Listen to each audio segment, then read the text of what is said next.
Hi hello guys welcome back to Aadya colourful. ನಾನು Suma. Friends, ಇವತ್ತಿನ ವಿಡಿಯೋದಲ್ಲಿ ತುಂಬನೇ ಈಸಿಯಾಗಿ ಟೇಸ್ಟಿಯಾಗಿ ಮಾಡುವಂಥ ಒಂದು ಸ್ನ್ಯಾಕ್ಸ್ ರೆಸಿಪಿಯನ್ನು ನಿಮ್ಮ ಜೊತೆ ಶೇರ್ ಮಾಡಿಕೊಳ್ತಾ ಇದ್ದೀನಿ. ಒಮ್ಮೆ ಈ ರೀತಿ ಮದುವೆ ಮನೆ ಶೈಲಿಯ ಮದ್ದೂರು ವಡೆ ತಯಾರಿಸಿ ತಿಂದರೆ ಮತ್ತೆ ಇದರ ರುಚಿನ ಮರೆಯೋದಿಲ್ಲ. ಸೊ ಈ ಒಂದು ಮದ್ದೂರು ವಡೆ ತಯಾರಿಸೋದಕ್ಕೆ ಮೊದಲನೇದಾಗಿ ಒಂದು ಬೌಲಿಗೆ ನಾನಿಲ್ಲಿ ಈರುಳ್ಳಿಯನ್ನು ಸಣ್ಣದಾಗಿ ಕಟ್ ಮಾಡಿ ಸೇರಿಸ್ಕೊಳ್ತಾ ಇದ್ದೀನಿ. ಸುಮಾರು 1 ಅಥವಾ 1.5 ಕಪ್ ಆಗುವಷ್ಟು ಈರುಳ್ಳಿಯನ್ನು ಸೇರಿಸ್ಕೊಳ್ತಾ ಇದ್ದೀನಿ. ತುಂಬಾ ಕ್ರಿಸ್ಪಿಯಾಗಿರುವಂತಹ ಮದ್ದೂರು ವಡ ರೆಸಿಪಿಯನ್ನು ನೀವು ಮನೆಯಲ್ಲಿ ತಯಾರಿಸ್ಕೊಳ್ಬೋದು. ಸೊ ಈಗ ಈರುಳ್ಳಿ ಎಷ್ಟು ಸಣ್ಣಗಾಗುತ್ತೋ ಅಷ್ಟು ಸಣ್ಣಗೆ ಕುಯ್ದು ಹಾಕಬೇಕಾಗತ್ತೆ. ನಂತರ 1 ಅಥವಾ 2 ಹಸಿರು ಮೆಣಸಿನಕಾಯಿನ ಚಚ್ಚಿ ಹಾಕ್ಕೊಳ್ತಾ ಇದ್ದೀನಿ. ನೀವು ಸಣ್ಣಗೆ ಕಟ್ ಮಾಡಿ ಕೂಡ ಸೇರಿಸ್ಕೊಳ್ಬೋದು. ನಂತರ ಸ್ವಲ್ಪ ಶುಂಠಿ ಮತ್ತು ಬೆಳ್ಳುಳ್ಳಿಯನ್ನು ನಾನು ಚಚ್ಚಿ ಹಾಕ್ಕೊಳ್ತಾ ಇದ್ದೀನಿ. ಸ್ವಲ್ಪ ಪೇಸ್ಟ್ ಬೇಕು ಅಂದರೂ ಕೂಡ ಸೇರಿಸ್ಕೊಳ್ಬೋದು. ಸೊ ಶುಂಠಿಯನ್ನು ತುರಿದು ಹಾಕ್ಕೊಳ್ಬೇಕಾಗತ್ತೆ. ಬೆಳ್ಳುಳ್ಳಿ ಪೇಸ್ಟನ್ನು ಸೇರಿಸ್ಕೊಂಡಿದ್ದೀನಿ. ಅದಾದ ನಂತರ ಇವಾಗ ಕರ್ಬೇವನ್ನು ಸಣ್ಣದಾಗಿ ಕಟ್ ಮಾಡಿ ಹಾಕ್ಕೊಳ್ತಾ ಇದ್ದೀನಿ. ಸುಮಾರು ಒಂದು 20 ರಿಂದ 25 ಎಲೆ ನಾನು ಕರ್ಬೇವನ್ನು ಕಟ್ ಮಾಡಿ ಹಾಕ್ಕೊಳ್ತಾ ಇದ್ದೀನಿ. ಅದಾದ ನಂತರ 1 ಸ್ಪೂನ್ ಆಗುವಷ್ಟು ಬಿಳಿ ಎಳ್ಳು, ನಂತರ ಗೋಡಂಬಿಯನ್ನು ಕಟ್ ಮಾಡಿ ಹಾಕ್ಕೊಳ್ತಾ ಇದ್ದೀನಿ. ಸೊ ನಿಮಗೆ ಇಷ್ಟ ಆದರೆ ಗೋಡಂಬಿಯನ್ನು ಸೇರಿಸ್ಕೊಳ್ಳಿ, ಇಲ್ಲ ಅಂತ ಅಂದರೆ ಸ್ಕಿಪ್ ಮಾಡಿ, ಏನೂ ತೊಂದರೆ ಇಲ್ಲ. ಹೀಗೆ ಚೆನ್ನಾಗಿ ಇದನ್ನು ಮಿಕ್ಸ್ ಮಾಡ್ಕೊಳ್ಳೋಣ. ಹಾಗೆ ಫ್ರೆಂಡ್ಸ್, ನೀವ್ಯಾರಾದರೂ ಫಸ್ಟ್ ಟೈಮ್ ನನ್ನ ಚಾನಲ್ಗೆ ವಿಸಿಟ್ ಮಾಡಿದರೆ ಪ್ಲೀಸ್ ನನ್ನ ಚಾನಲ್ನ ಸಬ್ಸ್ಕ್ರೈಬ್ ಮಾಡ್ಕೊಳ್ಳಿ, ಹಾಗೆ ಲೈಕ್ ಮಾಡಿ ಮತ್ತು ಹೆಚ್ಚೆಚ್ಚು ಶೇರ್ ಮಾಡೋದಂತೂ ಮರಿಬೇಡಿ. ಸೊ ಈಗ ನೀಟಾಗಿ ಇದನ್ನು ಮಿಕ್ಸ್ ಮಾಡ್ಕೊಳ್ತಾ ಇದ್ದೀನಿ. ಅದಾದ ನಂತರ ಈಗ ಫಸ್ಟಿಗೆ ಒಂದು ಪ್ಯಾನ್ ತಗೊಳ್ಳೋಣ. ಇದಕ್ಕೆ ಸ್ವಲ್ಪ ರುಚಿಗೆ ತಕ್ಕಷ್ಟು ಉಪ್ಪನ್ನು ಕೂಡ ಸೇರಿಸ್ಕೊಳ್ತಾ ಇದ್ದೀನಿ. ಉಪ್ಪನ್ನು ಸೇರಿಸಿರಲಿಲ್ಲ. ಸೊ ಸ್ವಲ್ಪ ಉಪ್ಪನ್ನು ಹಾಕ್ಕೊಂಡ್ರೆ, ನಾವು ಉಪ್ಪನ್ನು ಹಾಕಿ ಕಲಸಿಟ್ರೆ ಸ್ವಲ್ಪ ಈರುಳ್ಳಿಯಲ್ಲಿರುವಂಥ ನೀರಿನ ಅಂಶ ಬಿಟ್ಕೊಳ್ಳುತ್ತೆ. ಸ್ವಲ್ಪ ಉಪ್ಪನ್ನು ಸೇರಿಸ್ಕೊಂಡಿದ್ದೀನಿ. ಈಗ ಒಂದು ಪ್ಯಾನಿಗೆ ಒಂದು ಅರ್ಧ ಕಪ್ ಆಗುವಷ್ಟು ಕಡಲೆ ಬೀಜವನ್ನು ಹಾಕ್ಕೊಳ್ತಾ ಇದ್ದೀನಿ. 1 ಸ್ಪೂನ್ ಆಗುವಷ್ಟು ನಾವು ಇದಕ್ಕೆ ಧನಿಯಾ ಬೀಜವನ್ನು ಸೇರಿಸ್ಕೊಳ್ಬೇಕಾಗತ್ತೆ. ಕಡಲೆ ಬೀಜವನ್ನು ಸ್ವಲ್ಪ ರೋಸ್ಟ್ ಮಾಡ್ಕೊಳ್ಳೋಣ. ಸ್ಟವ್ನ ಲೋ ಫ್ಲೇಮಲ್ಲೇ ಇಟ್ಕೊಂಡು ನಾನು ಮಾಡ್ಕೊಳ್ತಾ ಇದ್ದೀನಿ. ಸೊ ಇದಾದ ನಂತರ ಕಡಲೆ ಬೀಜ ನೋಡಿ ಚೆನ್ನಾಗಿ ಆಗಿದೆ. ಈಗ ಇದಕ್ಕೆ ನಾವು ಧನಿಯಾ ಬೀಜವನ್ನು ಸೇರಿಸ್ಕೊಳ್ಬೇಕಾಗತ್ತೆ. ನೋಡಿ, 1 ಸ್ಪೂನ್ ಆಗೋಷ್ಟು ಧನಿಯಾ ಬೀಜವನ್ನು ಹಾಕ್ಕೊಳ್ತಾ ಇದ್ದೀನಿ. ಅದನ್ನು ಇವಾಗ ಚೆನ್ನಾಗಿ ರೋಸ್ಟ್ ಮಾಡ್ಕೊಳ್ಳೋಣ. ಸ್ವಲ್ಪ ಬೆಚ್ಚಗಾದರೆ ಸಾಕು ಧನಿಯಾ ಬೀಜ, ಏನೂ ತೊಂದರೆ ಇಲ್ಲ. ಈಗ ಆಗಿರೋವಂಥದ್ದನ್ನು ಒಂದು ಬೌಲಿಗೆ ನಾನು ಹಾಕ್ಕೊಂಡಿದ್ದೆ. ಸೊ ಅದನ್ನು ಒಂದು ಮಿಕ್ಸಿ ಜಾರಿಗೆ ಸೇರಿಸ್ಕೊಳ್ತಾ ಇದ್ದೀನಿ.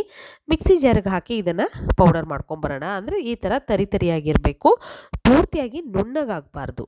ಈ ಥರ ಇದ್ದರೆ ಸಾಕು. ಪರ್ಫೆಕ್ಟಾಗಿರುವಂತಹ ನಮಗೆ ಬೇಕಾಗುವಂತಹ ಒಂದು ಮದ್ದೂರು ವಡೆಗೆ ಇದು ಕರೆಕ್ಟಾಗಿದೆ. ಸೊ ಇದನ್ನು ಒಂದು ಸೈಡ್ ತೆಗೆದಿಟ್ಕೊಳ್ಳೋಣ. ಈಗ ಮಿಕ್ಸಿಂಗ್ ಬೌಲಲ್ಲಿ ನೋಡ್ಬೋದು ನೀವು, ಈಗ ಪೌಡರ್ ಮಾಡಿರುವಂಥ ಕಡಲೆ ಬೀಜ ಮತ್ತು ಧನಿಯಾ ಬೀಜವನ್ನು ಹಾಕ್ಕೊಳ್ತಾ ಇದ್ದೀನಿ. ಇದನ್ನು ಕೂಡ ಹಾಕ್ಕೊಂಡ ನಂತರ ಇವಾಗ ಬೇಕು ಅಂದರೆ ನೀವು ಪೌಡರ್ ಮಾಡಿ ಹಾಕ್ಕೊಳ್ಬೋದು. ನಂತರ ಈಗ 1 ಕಪ್ ಆಗುವಷ್ಟು ಮೈದಾ ಹಿಟ್ಟನ್ನು ಸೇರಿಸ್ಕೊಳ್ತಾ ಇದ್ದೀನಿ. ಸೊ ಮೈದಾ ಹಿಟ್ಟು 1 ಕಪ್ ಹಾಕ್ಕೊಂಡ ನಂತರ ಇದಕ್ಕೆ ಇನ್ನೊಂದು ಕಪ್ ರವೆಯನ್ನು ಸೇರಿಸ್ಕೊಳ್ಬೇಕಾಗುತ್ತೆ. ಸಣ್ಣ ರವೆ ಅಥವಾ ಮೀಡಿಯಮ್ ರವೆಯನ್ನು ಕೂಡ ನೀವು ಹಾಕ್ಕೊಳ್ಬೋದು.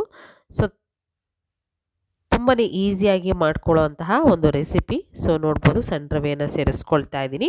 ಅಥವಾ ಮೀಡಿಯಮ್ ರವೆ ಇದ್ದರೆ ಅದನ್ನು ಕೂಡ ನಾವು ಉಪಯೋಗಿಸ್ತೀವಿ ಅಂದರೆ ಖಂಡಿತವಾಗ್ಲೂ ಮಾಡ್ಕೋಬೋದು. ಅದರಲ್ಲೂ ಕೂಡ ಮದ್ದೂರು ವಡೆ ತುಂಬ ಪರ್ಫೆಕ್ಟಾಗಿ ಬರುತ್ತೆ. ಸೊ ಈಗ ಎಲ್ಲದನ್ನು ಕೂಡ ಹಾಗೆ ಡ್ರೈ ಮಿಕ್ಸ್ ಮಾಡ್ಕೊಳ್ಳೋಣ. ಈ ರೀತಿಯಾಗಿ ನೋಡಿ, ಹೀಗೆ ಮಿಕ್ಸ್ ಮಾಡ್ಕೊಂಡ ನಂತರ ಚೆನ್ನಾಗಿ ಮಿಕ್ಸ್ ಮಾಡಬೇಕು. ಅದಾದ ನಂತರ ಇದಕ್ಕೆ ನಾನು ಬಿಸಿ ಎಣ್ಣೆಯನ್ನು ಸೇರಿಸ್ಕೊಳ್ತಾ ಇದ್ದೀನಿ. ಸ್ವಲ್ಪ ಬಿಸಿಯಾಗಿರುವಂಥ 2 ಸ್ಪೂನ್ ಎಣ್ಣೆಯನ್ನು ಹಾಕ್ಕೊಂಡು ಚೆನ್ನಾಗಿ ಮಿಕ್ಸ್ ಮಾಡ್ಕೊಳ್ಳೋಣ. ನೋಡಿ, ಈಗ ಇದನ್ನು ಮಿಕ್ಸ್ ಮಾಡ್ಕೊಂಡು ತಗೊಳ್ತೀನಿ ನಾನು.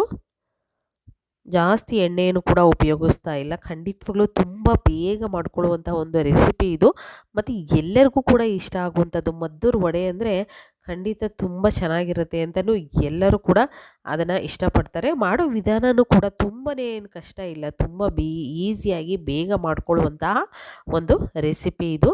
ಸೊ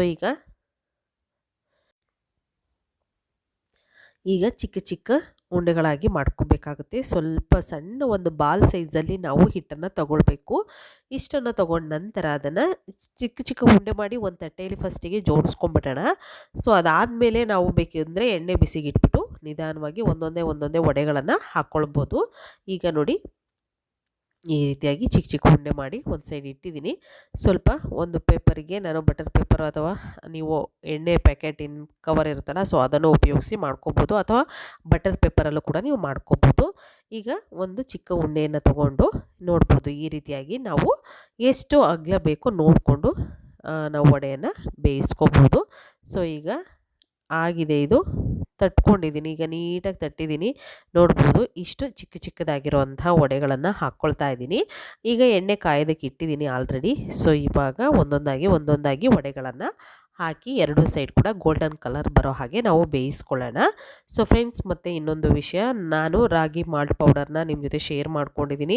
ಸೊ ರಾಗಿ ಮಾಲ್ಟ್ ಪೌಡರ್ ವಿಡಿಯೋ ಬೇಕು ಅಂದರೆ ಖಂಡಿತ ಡಿಸ್ಕ್ರಿಪ್ಷನಲ್ಲಿ ಅದರ ಲಿಂಕನ್ನು ಹಾಕಿದ್ದೀನಿ, ಚೆಕ್ ಮಾಡಿ ಯಾವ್ಯಾವ ಕಾಳುಗಳನ್ನು ಉಪಯೋಗಿಸಿದ್ದೀನಿ ಅಂತ.